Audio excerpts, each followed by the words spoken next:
তো কষ্ট করেন টাকার অভাবে তো কম থাকতে পারিনি।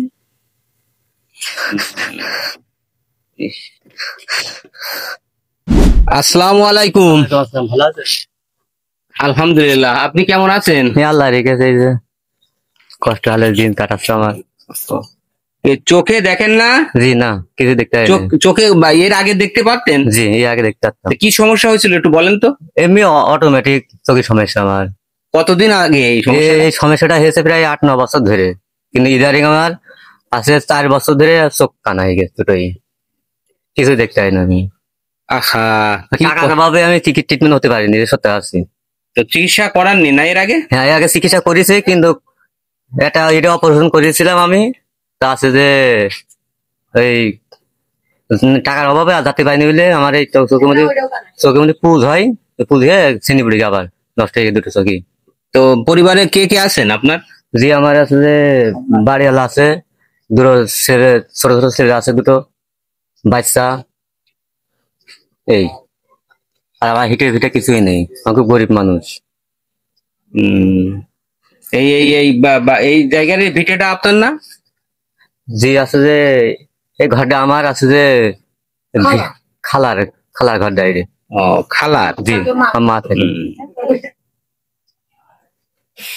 প্রিয় বন্ধুরা, কি বলবো বলুন, কি বলার আছে আমাদের?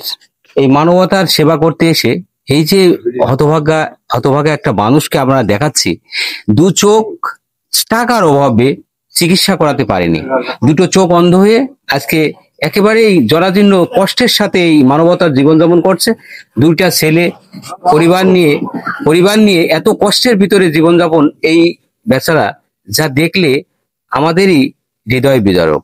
তো কি কষ্ট করে এই মানুষটা জীবনযাপন করছে আমরা দেখাতে পেরেছি, আপনাদের দেখালাম যে এই ব্যক্তি চিকিৎসার অভাবে, শুধু চিকিৎসার অভাবে, টাকার অভাবে চিকিৎসাটাও করাতে পারেনি, এই অসহায় জীবনযাপন করে চলেছে।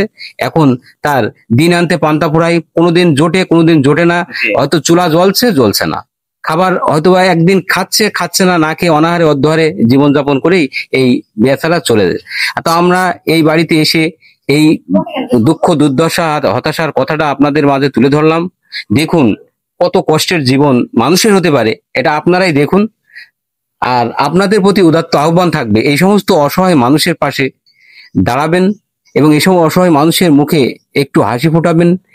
আমরা সেই দোয়া, সেই সমর্থন আপনাদের কাছে জোরে মিনতি করছি যে এই সমস্ত মানুষের পাশে একটু হলেও দাঁড়ান। হ্যাঁ বলেন, কি বলতে চাচ্ছেন? আমার খুব আছে, খুব দুর্যোগ, কষ্ট করেন টাকার অভাবে তো কম থাকতে পারিনি।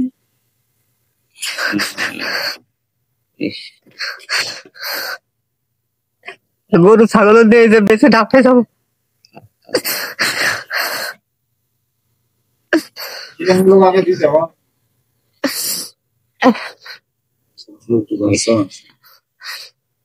দুটো বাচ্চা আছে আমার, 7-8 বছর বয়স, মনে হয় 10 বছর আমার হবে না।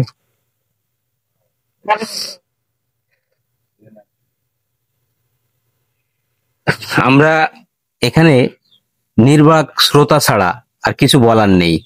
যা বলার আপনারাই দেখলেন, আপনারাই বলবেন, আপনারাই সাহায্য করবেন, আপনারাই দেখবেন।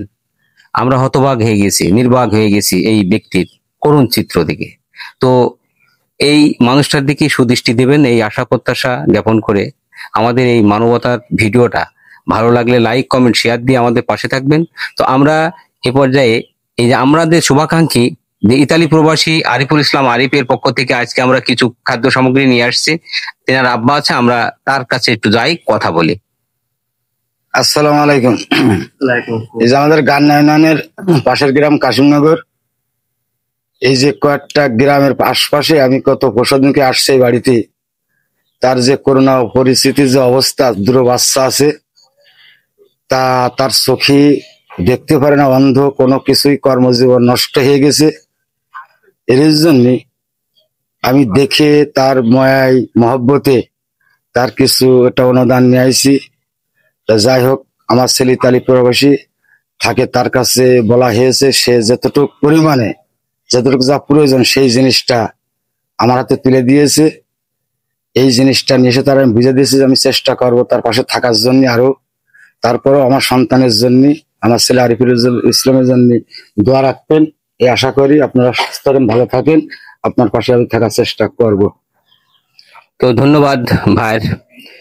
তো আমরা আজকে এখান থেকে এই ব্যক্তির আবারও আপনাদের সুদৃষ্টি দেওয়ার জন্য আহ্বান রেখে আজকে এখান থেকে আমরা বিদায় নিচ্ছি, অত্যন্ত ভারাক্রান্ত, দুঃখ ভরা ভারাক্রান্ত মন নিয়ে। তো আপনাদের কাছেই থাকলো যে এনার দেখভাল করার দায়িত্ব আপনারাই নেবেন, এই আশা প্রত্যাশা জ্ঞাপন করে বিদায় নিচ্ছি।